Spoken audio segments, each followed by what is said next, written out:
Welcome to our channel. Today we how to log into Google Cloud Compute Engine console, full guide step by step clearly. Open your preferred web browser. In the address bar, type in console.cloud.google.com and press enter. If you are not already signed in, you will be redirected to the Google sign-in page. Enter your Google account email address and click next. Input your password and click next to continue. If prompted, complete any two-step verification processes if you have them enabled.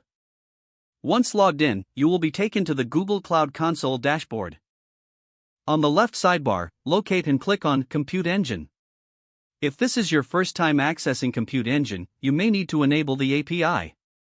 Click the Enable button to proceed with the API activation.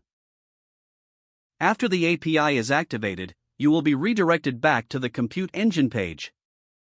Here, you can view instances, create new ones, and manage existing resources.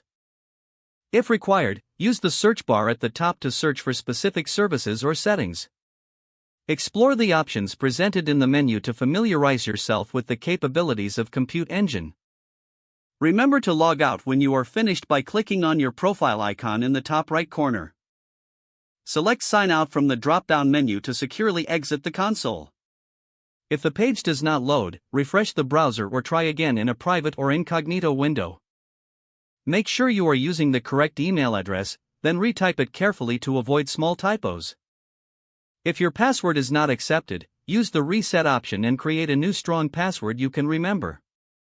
Check your spam folder for verification or security emails, then complete any requested confirmation steps. Enable two-factor authentication if available to improve account security and reduce unauthorized access risk. After signing in, review your profile details so your contact information and settings are accurate and current. If you see an error message, note it down and try again after restarting your device and internet connection.